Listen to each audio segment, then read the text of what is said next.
Okay, guys, welcome back. It's episode 4 of the Health, Wealth and Sex podcast, where we explore physique development, self-actualization, generally being happy, and also celebrating career success, however you define that.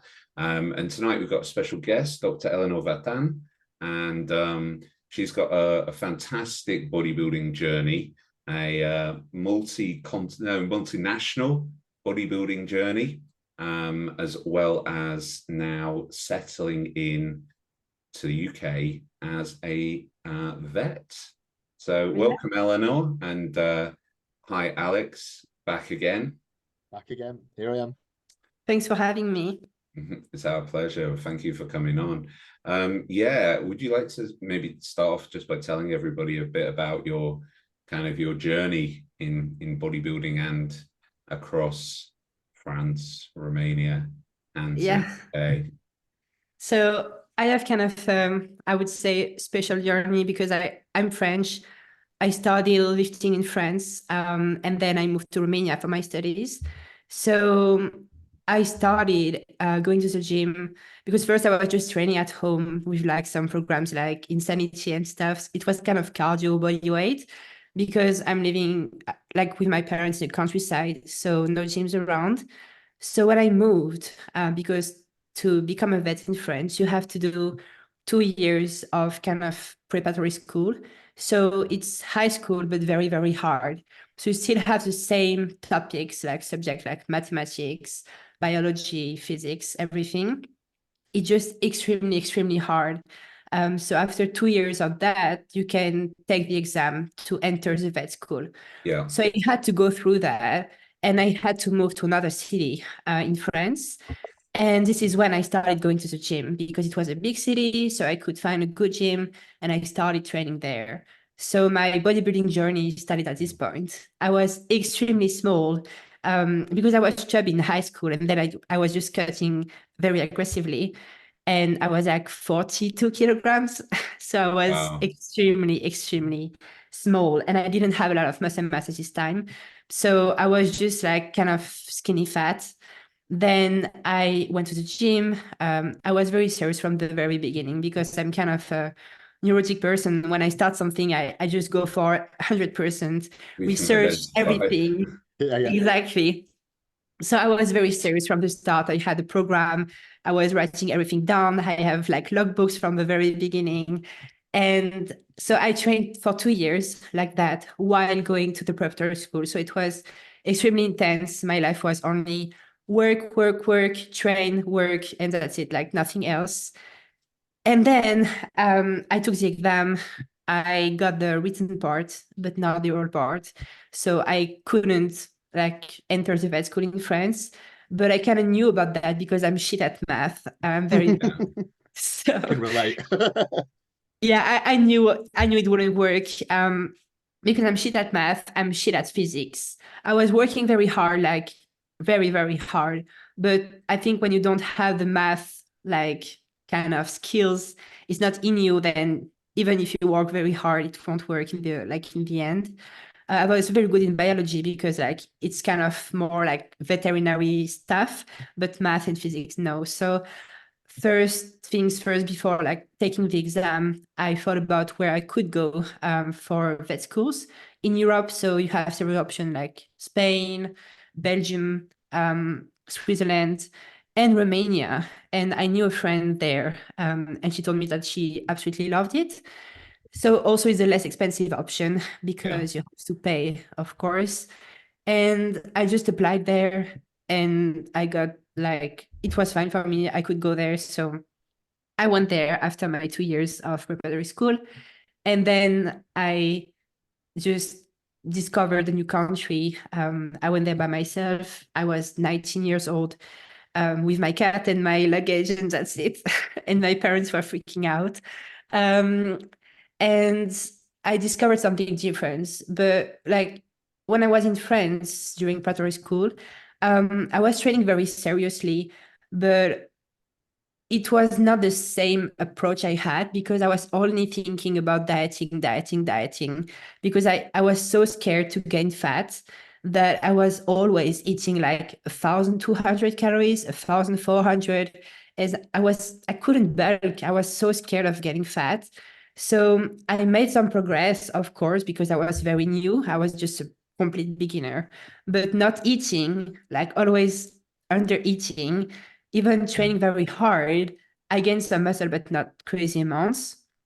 So when I moved to Romania and I was still skinny and with a bit of muscle mass, but still looking very skinny, after 2 years, I was like, you know what? Let's try to bulk. Let's try to give it a go. Oh, yeah. And it changed everything. Yeah. So when I started doing that and doing some bulks and cuts and bulks, it's when my body completely changed. Giving some food to my body, it really fueled everything. And it's when really my bodybuilding journey, I think, really took a go and I could really level up on all aspects, like training very hard, but also looking very different from year to year. So yeah, I stayed there for 6 years in Romania. And after that, so this year I moved to the UK because I learned everything in English. I was in the English line, not the French line, because I knew I wouldn't go back to France. So yeah, I'm here in the UK for like 4 months. So I've been experimenting the UK gym scene for 4 months, and this is my journey. Yeah. And actually, within that journey, you've competed quite a few times. Yeah, I competed in 2021, so 2 years ago about. So I've competed in Romania. I've done all my shows in Romania because out there you have many options. Now they're going to also open, I think it's next year, a new NPC show, because right now they have only Valachia in October and Olympia Amateur in August, but they don't have any other shows in Romania. But next year, I think they're going to open a new regional before Olympia, so people can do a regional and then pro qualifier. But when I competed, it was only Valachia for the NPC show in my city. They have Muscle Fest also in November. And so my first show was this one, Valachia. Then I've done some Romanian Federation shows. So it was a bit different because it's supposed to be natty, but nobody's really natty. Yeah. But still, it's tested. Like people are coming to test you. So they tested me. I had to pee and give my blood. And I was natty. So of course, it came back like absolutely fine. Then I've done INBA, so Natural Federation in Bucharest, and I finished with Muscle Fest because as I got the overall for Valachia, I got an invitation for free to go to Muscle Fest. So I was like still stage lean. It was the end of my season. It was kind of a stretch. So I was a bit struggling toward the end, but it was free to go there. And normally it's like 250 euros. So it's pretty expensive. So I was like, you know what, let's go there. Even though I'm completely cooked and I'm done with prep mentally, I really pushed myself and I think I pushed a bit too much, but it's a good opportunity. So it would be a shame to miss it. So I've done this one also. Yeah. Figure's pretty savage as a division, especially in Europe. It's like a big division in Europe, like it's size-wise. So yeah, that's super cool. And yeah, so in the UK now, and obviously you've experienced the Romanian bodybuilding scene, and you know, the UK bodybuilding scene is something quite different. I don't think there's anything like it anywhere in the world. Yeah. And how have you been finding it? So the interesting thing is in a few months, I've done Romania, France, and UK because I had to move from Romania at the end of August. Then I stayed stuck 1 month in September in France, waiting for my visa, and then I could come here. So I could experience again the French gyms with my actual body and mindset and everything. Like I could experience the three in a very short amount of time, like in 2-3 months. So Romania is very good to train there. The gyms are very good. It's still like kind of commercial gyms, but it's like good commercial gyms. Yeah. You have like hammer strength, a lot of hoist machine. I don't like these ones, but some of them are all right.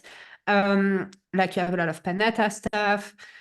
So they're always like leveling up. You can find some prime also, it's very rare, but you can find some. So the commercial gyms are pretty good. Yeah. And you have Gen Pop, but also good bodybuilders training there. I had very good friends who are like really good bodybuilders are competing. And you also like, it's not only Gen Pop, you really have a bodybuilding community, different than the one here, but still people like very serious about it and training hard and pushing things to compete seriously. Yeah. So this is why I think you have also good shows in Romania, because you have a good bodybuilding community there. Not as big as here, but it's still a good one. Even though it's kind of niche, it's still all right. So I my training, remember, sorry to segue there, but I remember yeah, I've trained in Romania maybe like 20 times. So like always the gym has been great. Always yeah, the vibe has been great. It's been welcoming, even as a bigger guy, which doesn't go down so well in the Spanish gyms that I've been to, for example. And actually one funny connection we share is I competed at the World Cup in 2018 in Cluj-Napoca, which is where you've been living for 6 years. yeah, yeah, and like people are very nice, very welcoming. I love Romanian people, seriously. I had only good experience with them. And they don't judge you. Like even if you're completely different from them, like looking completely different, they don't judge you, and you're not like completely like a freak. It's not a freak show when you go to the gym, even though you look different. So I really like training there, and especially in the past few years, they've like really opened a ton of gyms. Like in my city, I think when I arrived, it was only maybe 5 or 6 good gyms. And when I left, it was like 20, 25. It was crazy. Like every month, a new gym and like good gyms. So it's really like skyrocketed, like the bodybuilding scene out there, which is great. So Where's it's really the a nice country. where's the Amateur Olympia? Because I'm sure we're both scheduled for the Amateur Olympia Romania, but what city is that in? It's in Cluj. I've Oh, been there. brilliant. Yeah, I've been there before leaving Romania. It was the last weekend, so I've seen the show, and yeah, it's in Cluj in the city center, so it's pretty easy. Do they still have the sushi, the running sushi in the mall? Yes, they That's still have actually it Getting one. the really important good. things, yeah. And another thing is like Romanian KFC is different. Romanian KFC is fucking fire. I don't know why, but it's so much better than KFC I've had anywhere else. And it's in that shopping mall. So that show, I'm going to be loading on sushi and I'm going to be going to KFC post show for You've sure. got the important information down, haven't you, mate? Yeah. That's the important Where stuff. is it? Where's the KFC in the city? Okay. Yeah, well, I Easy. know actually, I went to a little gym there, but since we're both going, then you'll have all your gym expertise. So Yeah, it's like, definitely. this is brilliant. Yeah. Yeah, we'll have to go in my like previous gym because it's a very good gym and people are amazing there. So Yeah. we'll have to go to this one definitely, which is not that far from the venue for the show. Brilliant. Um, and food, like food in Romania is crazy, amazing, like very good quality and extremely tasty. So for Yeah. sure it's Sounds perfect. amazing. Much Yeah, better than Leeds. Leeds is crazy. Like I went there for only a few hours and I was properly scared. Like people are, no, You want to go to seriously, like Manchester? That's where I'm originally from. That's much worse. it's crackheads everywhere. Yeah, It's yeah. 4 p.m. and you see It's a crackheads lot of playing fun, road. That's why Wow. I mainly just stay in my house, I train at home and like sort of just like a little man cave and I'm done. I don't need to go outside. It's fine. Yeah, I get it. I totally get it. Like, So Very Alex is in scary. his his home gym setup predominantly. I'm training at like a place with like great equipment, but it's not really like a bodybuilding focus. but the equipment is so good. And I run my business out of there as well. So I'm sort of like a little bit dialed down on like the hardcore bodybuilding gym. But for me, for my training, it's like it's still perfect. But you're actually training at Ultraflex, and this is a different vibe.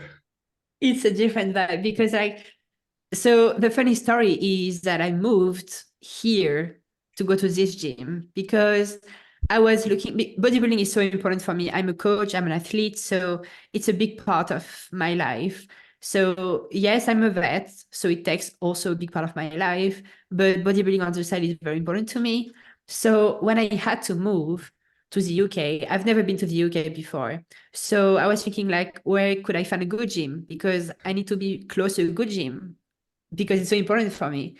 So I looked a bit into it and I was following Kuba and Megan.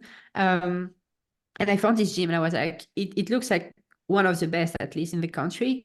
Agreed. So, and it's in the north, so things are a bit cheaper here than around London. I don't want to go around London. It's like too much for me. Yeah, me too. So yeah, it's just too busy. Yeah, absolutely. Yeah. London's like another world. You know what I mean? Yeah. It's almost hard to relate to. I'm in a seaside retirement home. Not home. Well, all old men. Might as well be. Might as well be. But everyone comes to the seaside here to retire, and here I am just bodybuilding. You know, but I can't argue with a parasympathetic environment. You know, it needs to be chilled, and you need to have a great training facility. So, you know, and then maybe access to Lidl is ideal. I think for bodybuilders, like for food quality versus value as well. This is like the trifecta, you know. Is it chilled? Lidl and a gym. Is it chilled? Is there a Lidl? Is there a great gym? Like, okay, we got It's all you need. Yeah. It's all you need. I'll come for it. So what's it like training up at Ultraflex? It's really good. Like I really like this gym. The equipment is amazing and they really take care about the equipment. So if something is a bit like broken or if the seats are a bit damaged, they are changing them. So it's very good. It's a very, very good gym. People are amazing. People are very nice. You have a nice bodybuilding atmosphere. So I really enjoy training there. And I'm usually training in the evening because I'm a vet. So when I have full days, I finish late at like 7. So I'm training now in the evening and it's pretty like chill because it's like kind of a coach gym. So it's very busy middle of the day, like from maybe 11 to 3 p.m. And then it's almost empty. So it's perfect. Yeah, it's really a coach gym, seriously. Yeah, I train specifically around noon and it's maybe 4 or 5 people in the gym, you know, and I like it that way. It's like a chat. And then if I'm in prep, I'm like I am now, then I'm putting on my like heavy duty music, just smashing out the session. But in the off season, I actually sort of enjoy the kind of the quieter environment. Well, it's quiet until I start moving weights around, and then everybody can hear me. How do you find recovery in things, Eleanor? Like with you know doing that sort of full-on full-time job, finishing at 7, going on to, you know, you're not messing around in the gym, are you? And you know, is it hard to come by? Do you have to sort of auto-regulate a lot? So you have to know I'm training 6 times a week, and my trainings are pretty long. Like I'm training for like 2 hours, 2 hours and a half. So it takes kind of a while because I'm pushing to failure. I'm training hard to failure. So I need to rest a lot more. And also I'm chatting here and there in between sets. A little bit. A little bit in there. Yeah, but for now it's all right. Lately, I really felt that I needed more sleep because I managed to sleep maybe 7 hours per night, which is all right. Like it's not bad, but as I have a job which is very demanding mentally and also like very stressful because we are always kind of in a rush, like from 8 a.m. to 7 p.m. It's like you always have consultations. So it's like 15 minutes per consultation. So you have to be like very efficient, like straight to the point. And also like it's not only vaccinations, you have complex cases coming in. So you really have to think about things, about what you can do things. Like, so it's always like kind of a rush, and then we have some breaks, but sometimes emergencies are coming in, or we have to call for results or call to discuss something with patients and like owners and everything. So the whole day is very like go, go, go, go, go. And it's very taxing, like mentally and for my nervous system. Yeah, So sure. at the end of the day, I'm like kind of feeling pretty like tired, but I still like go to the gym as it's just a habit for me. I just don't think about it. And I just train after work, and then I have coaching work also because I'm a coach on the side. So I managed to sleep 7 hours, and I really feel like I would need 8.5 hours per night to feel like good. But I try to sleep in the weekend, like I sleep maybe 9 hours in the weekend, and I feel good. And for now, I'm trying to just train as efficiently as I can, and I can still progress. Like I'm progressing pretty well. Yeah. So as I'm progressing and I feel all right. Sure, yeah. Fine. You tick the boxes, don't you? I think when all's said and Yeah. done, you almost go into robot mode and just get the damn thing done. Yeah. So like, how do you manage your food? Like, yeah, I was thinking the same. Because I was thinking like you must backload, like fucking backload food. yes. So it's an interesting topic Hit me. because right now, as you can see with my little face, I'm not cutting, I'm bulking. So I'm pushing food pretty hard. I'm like eating 4,150 calories. So I'm 1 meter 58. So I'm a small girl. And I'm eating a ton of food. And I'm not eating before work because I go to work at 8 and I'm not hungry before 8. So I'm going there with just a coffee. And then if I can, I try to eat around 10, 11 a.m., my first meal, because like usually when I'm on surgery during the morning, I can eat while I'm typing things up between surgeries. Not while doing the surgery. Not during the surgery. One hand surgery, one hand eating. But I'm eating like some skyr and 2 Rice Krispies while I'm typing things up between surgeries. And during consultation, like sometimes in the morning, I'm doing only consultations. And it's pretty hard because sometimes you're fully booked. So you don't have time to eat anything. So then my first meal is after, so around 12. So as Thom said, I'm backloading a lot of things because if my first meal is at 12, then it's like maybe 3 p.m. and then it's like 6. And then I have to eat around like 10 after the gym. And I'm eating a ton of food. My appetite is not very high, and I don't have a lot of time to eat during the day. So I drink my calories. Like, for example, I'm drinking orange juice. Like 1 liter of orange juice is like 500 calories. So it helps. I saw on your Instagram, it was clementine juice or something like that. Yeah. I was like, wow, yeah. It's really good because I can drink it at work. Yeah. So it doesn't take time to do that. I can just drink it during the, like what I'm doing, like in between consults or stuff like that.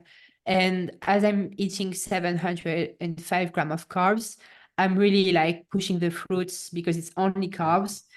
So juices are working absolutely fine for me right now. I'm trying also, of course, to eat fruits, but it's a really nice, like it's really helping me to manage to hit my carbs. Yeah. So yeah, I'm shocking everybody at work. So I'm 5 weeks deep into a 10-week prep. So it's pretty aggressive. So you're on 4,150 calories. I'm on like 2,800 with like good high expenditure, albeit low intensity. Like I'm saving my 200 grams of carbs or so a day for that training session and still smashing it, no decline in training performance. That's really good. Well, also drugs have been going up, so training performance, it's kind of like, but it's balanced really well. But the main point is really fucking interested in food. So I want to know, because you're getting to eat, I want to know what you found in the UK, like you didn't find before, what are you enjoying from the supermarkets, and like, obviously they're bodybuilding foods, or, to some degree. But yeah, I want to know about this. Tell me about it. It's a very good question. It's a very, very good question. Because here the food is perfect for bodybuilders. You have so many great options. And I think my favorite ones are definitely sourdough bread, because we don't have that either in France or Romania. So I'm loving it because the macros are very good and it tastes good. Rice Krispie treats. Oh yeah. Definitely. It's a daily thing for me. Like, and you have so many flavors. It's amazing. It's easy to eat, low fat, because like for this kind of things to eat, like usually it's very high in fat, but these ones are pretty all right. It's like 4 grams or something. So it's not that high.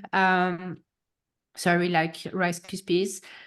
English muffins. Oh yeah. Crumpets also. Oh, crumpets, unbelievable. Yeah. So it's So like especially on prep, we're crumpets. focusing on the baked goods, which is this is like really want those carbs. This is my weakness in prep. Like I almost never eat bread in prep, and it's not because I can't digest it. I digest it very well. I eat loads in the off season. Those Rice Krispie treats, I was up to a family pack, like 8 a day. Was it? I was eating like 40. Oh yeah, that was brilliant. Although it was a bit funny going into Lidl and just taking the cardboard box full off the shelf. Like, yeah, that's my week supply. But yeah, it's the breads, and I won't have them in the house because they're the one thing where I'm like, okay, I'll just have like my equivalent carbs from English muffins or something. I'm triggered to fuck. Like there aren't going to be any muffins left. I'm going back for more every time. So they're just like my prep weakness is like anything that can be toasted, really, any bread product like that.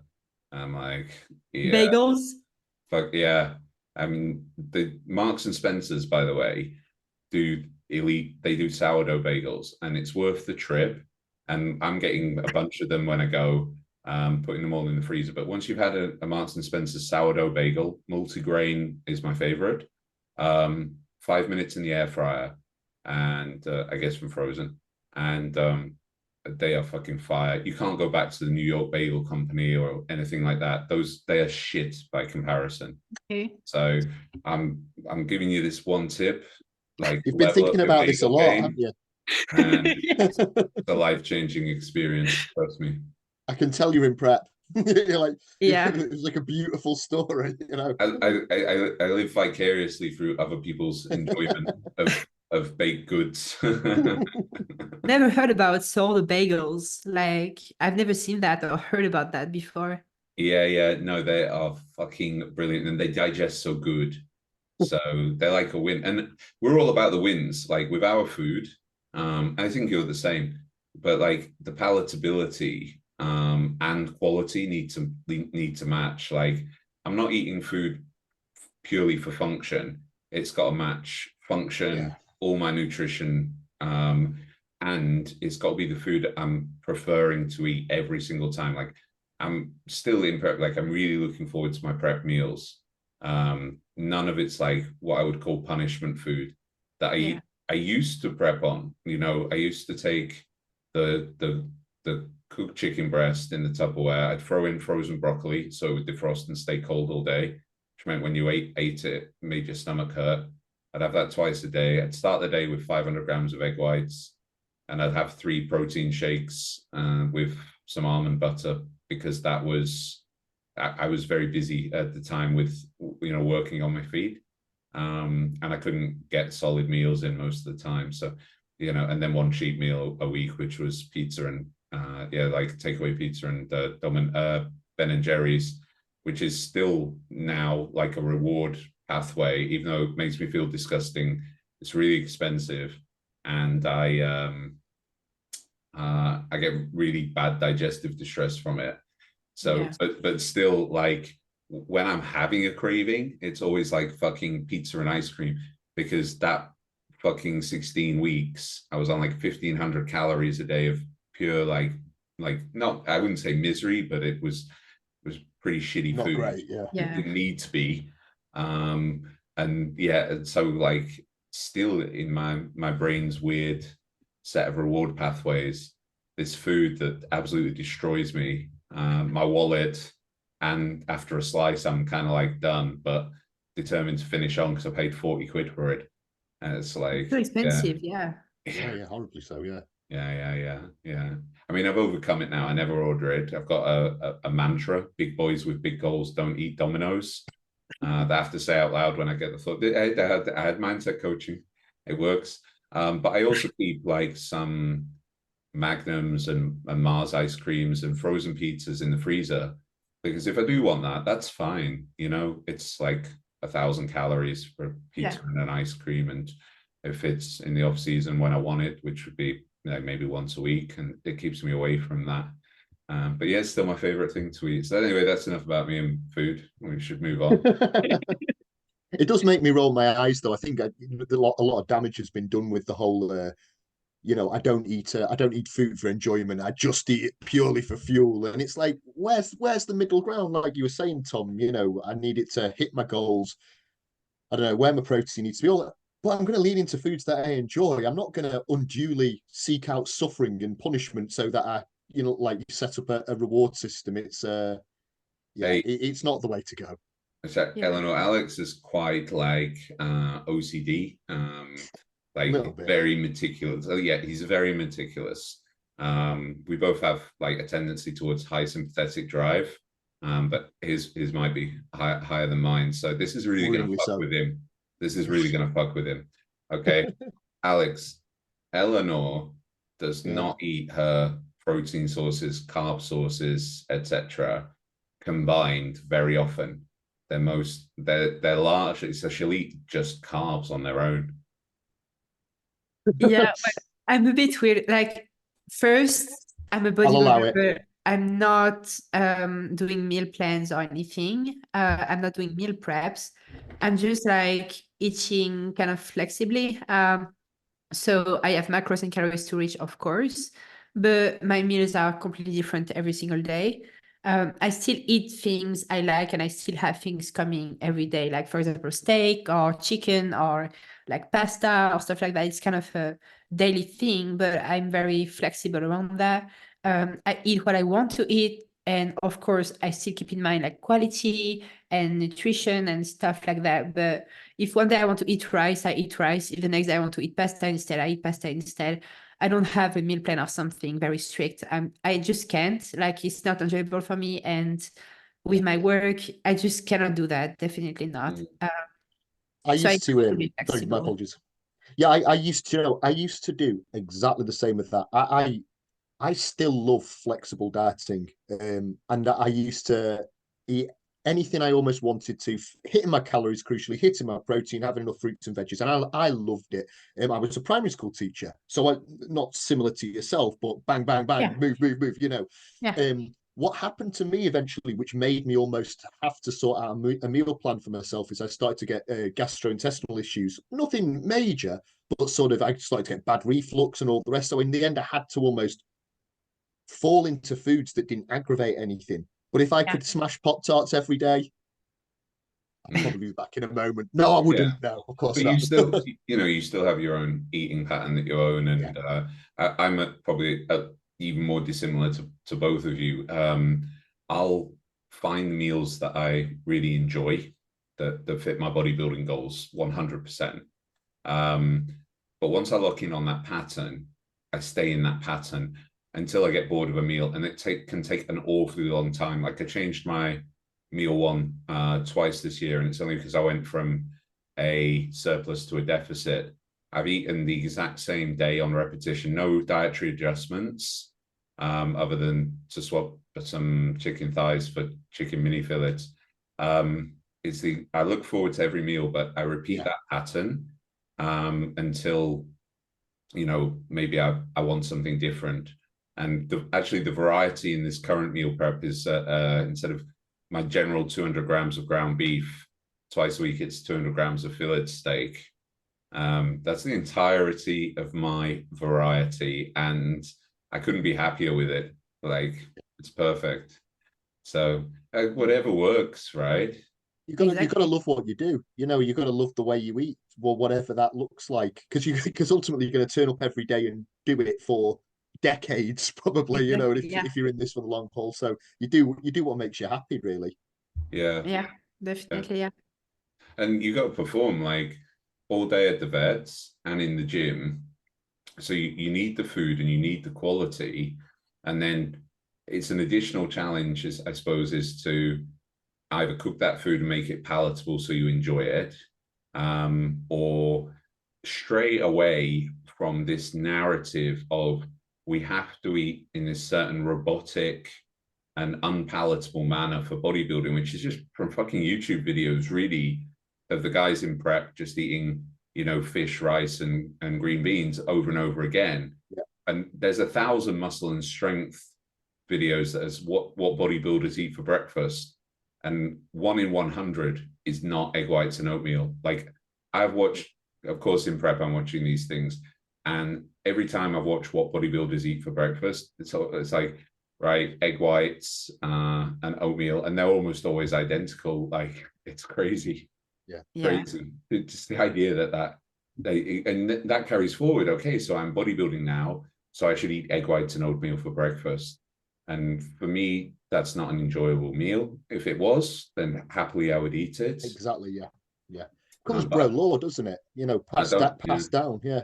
I don't digest oats well. Egg whites, I've kind of overeaten. I don't mind them, but recently I got neurovirus. So Eleonore will know this is like the winter vomiting virus, and the last thing I ate before it kicked in was half a kilo of egg whites. So they came back solid 3 hours later, and I don't think I can revisit egg whites. I've got half a kilo in the fridge, and it's been there 6 months now. Yeah. Don't.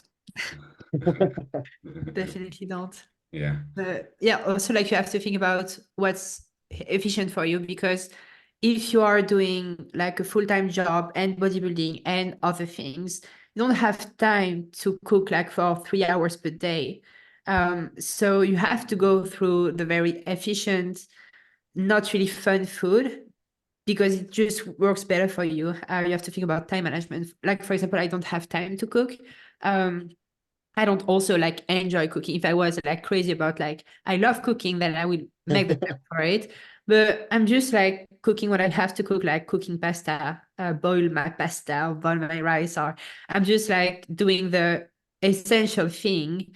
And then it's not really, I've got a lot of criticism about my food, because like many people just DM me like, oh, your meals are very bland, you're not putting any sauce on it, like it's just plain rice and chicken, or it's just like very, very basic stuff. And people are just going crazy with that, because it's not like very fancy cooked food. But it works for me, because I can just like keep it with me, cook it very fast, and it's easy to eat. It's something I can bring at work and not having any issue with that.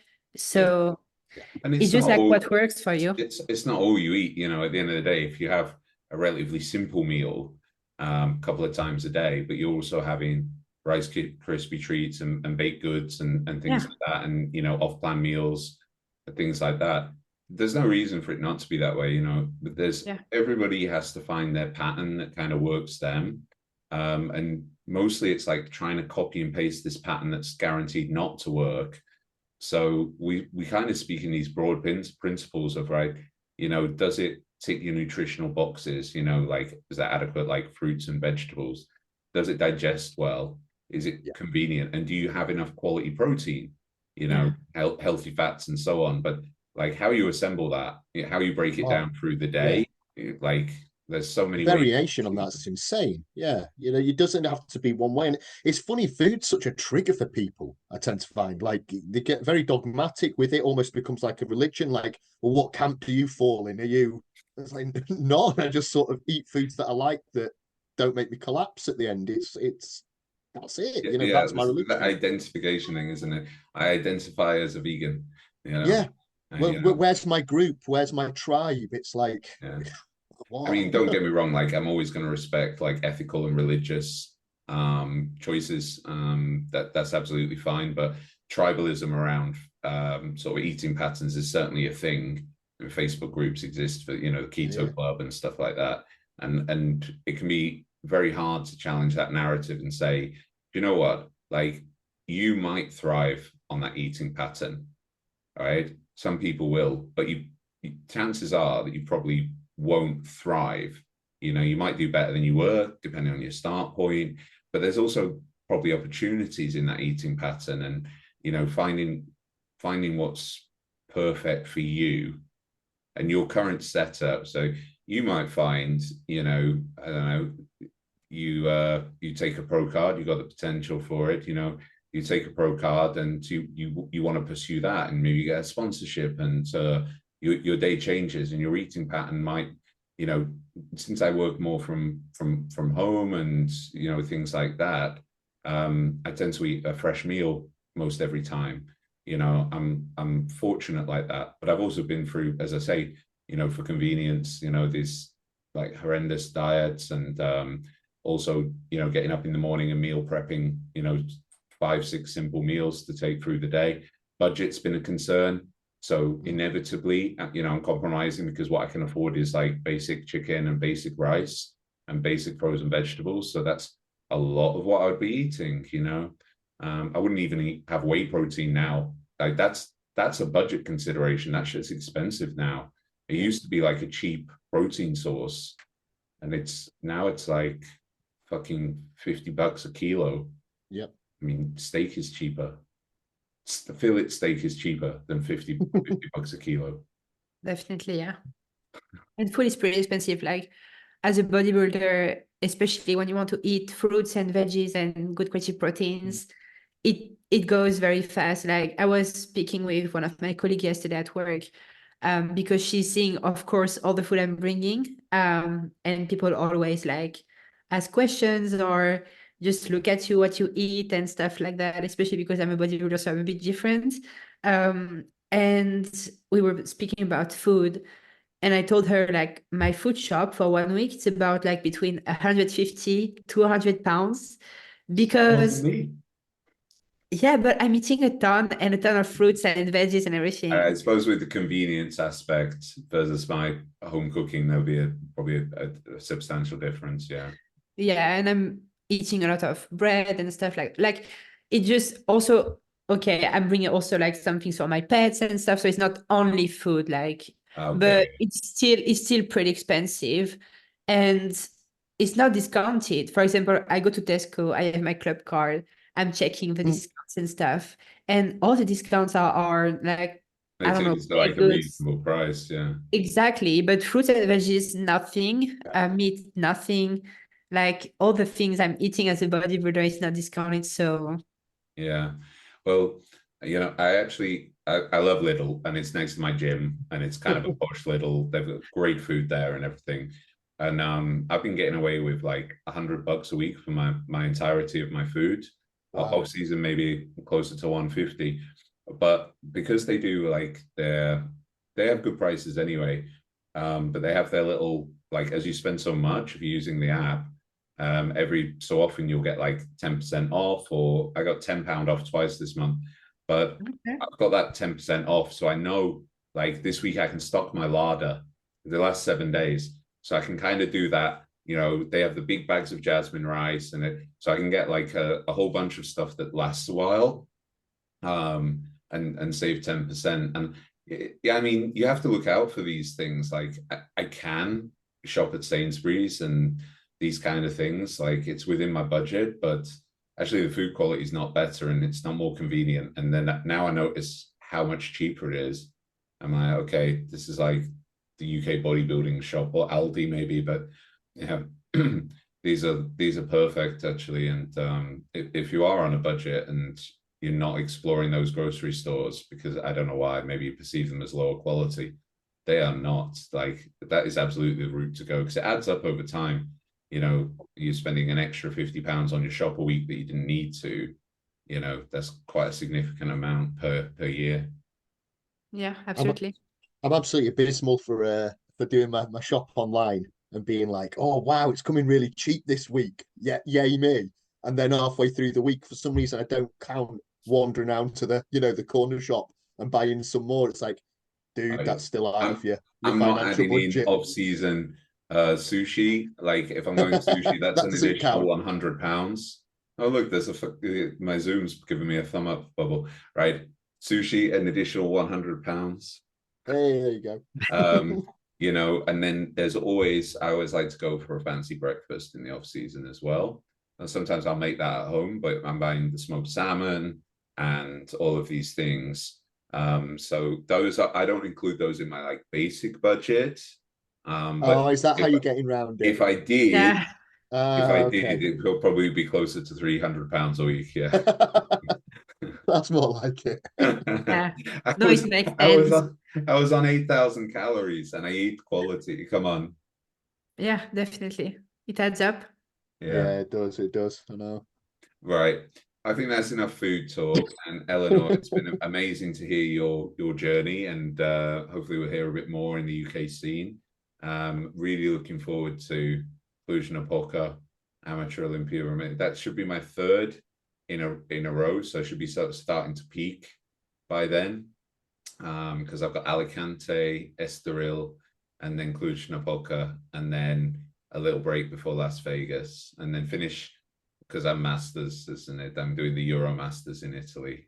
So lots of travel, but the one I'm looking forward to most, I think also because I know the city, and also because the World Cup there, you know, like they do take it seriously, Alex. Like it was on TV, it was on national TV. Really? Like we traveled because I was with the Austrian national team, IFBB Elite, the team.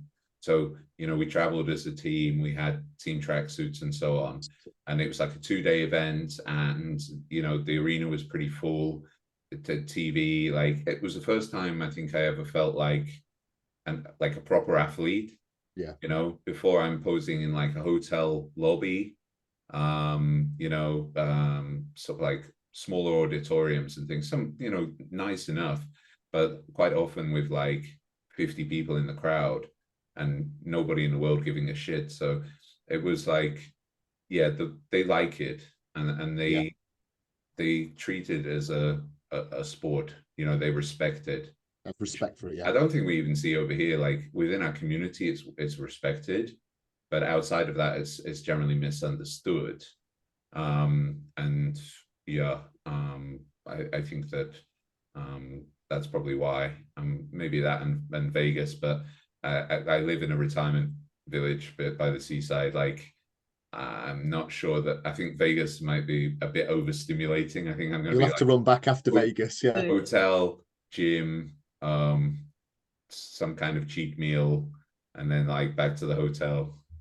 It's all the artificial light in Vegas that does it for me. I can't tell, like, is it 2 o'clock in the morning or midday? And I'm sort of like wandering around, like, am I tired? I don't even know anymore. There's a gym open. Should I be wearing training? my red glasses the whole time.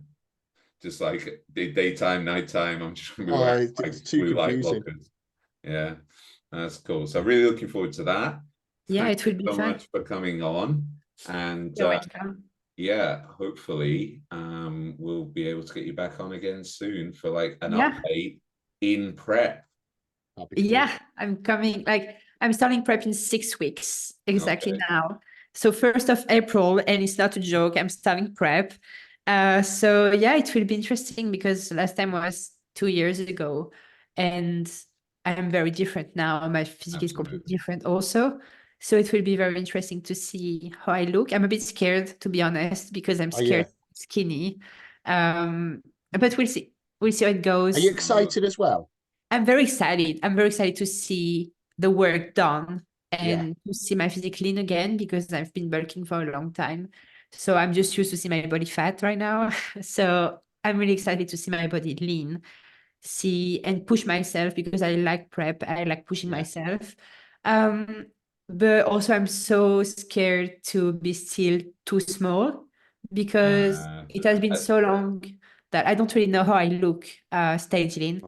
Well, so we did see like your last mini cut was you took it pretty far. Like you could see the form, and you're not small. I don't think, but I don't know, because like when you're on stage with the other ladies, then you just like, I want to see my like how I place on stage with other people. So it will be interesting. It will be fun. I'm so excited to be there. Yeah. And sharing also experience, like going there together in Romania, it will be fun. Good. So that's us, guys. That's a wrap for the episode. Please like it. The podcast is growing. Share it if you think it's of interest to somebody, and subscribe so you get a notification when a new episode comes out. You're doing your morning cardio and you've got nothing better to listen to. So thank you so much for listening, and we'll see you for the next episode.